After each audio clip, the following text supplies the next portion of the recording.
অস্থিরতা চলছে জাতীয় রাজস্ব বোর্ডে। সংকট সমাধানে নানা উদ্যোগের কথা বলা হলেও কাজের কাজ কিছুই হয়নি। এমন বাস্তবতায় দাবি আদায়ে ২৮ জুন মার্চ টু এনবিআর ঘোষণা দিয়েছে এনবিআর সংস্কার ঐক্য পরিষদ।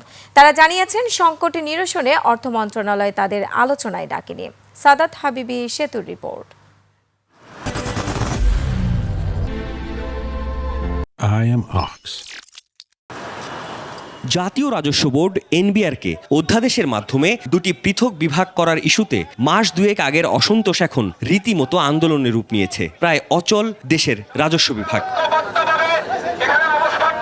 চলমান অস্থিরতায় বৃহস্পতিবার এনবিআরের প্রধান কার্যালয়ের ভেতরে বাইরে অবস্থান নেন পুলিশ, র্যাব ও সেনা সদস্যরা। এরপর ভবনের বাইরে থেকে আর কাউকেই যেমন ঢুকতে দেওয়া হয়নি, বের হতেও দেওয়া হয়নি। অগত্যা মূল গেটের বাইরে অবস্থান নেন আন্দোলনে থাকা কর্মকর্তা কর্মচারীরা। আলোচনায় এনবিআর সংস্কার ঐক্য পরিষদের অংশগ্রহণের বিষয়টি বরং অবান্তর। এই মুহূর্তে এনবিআর চেয়ারম্যানের অপসারণ ছাড়া কোনো আলোচনার দুয়ার খোলা আছে বলে আমরা মনে করছি। অর্থ উপদেষ্টা এনবিআর সংস্কার ঐক্য পরিষদকে আলোচনায় ডাকেননি এমন দাবি তুলে সংকট সমাধানে প্রধান উপদেষ্টার হস্তক্ষেপ চান আন্দোলনকারীরা। আগামী ২৮ জুন ২০২৫ খ্রিস্টাব্দ তারিখ থেকে সারা দেশের ট্যাক্স, কাস্টমস ও ভ্যাট বিভাগের সকল দপ্তর থেকে এনবিআর অভিমুখে মার্চ টু এনবিআর পালিত হবে।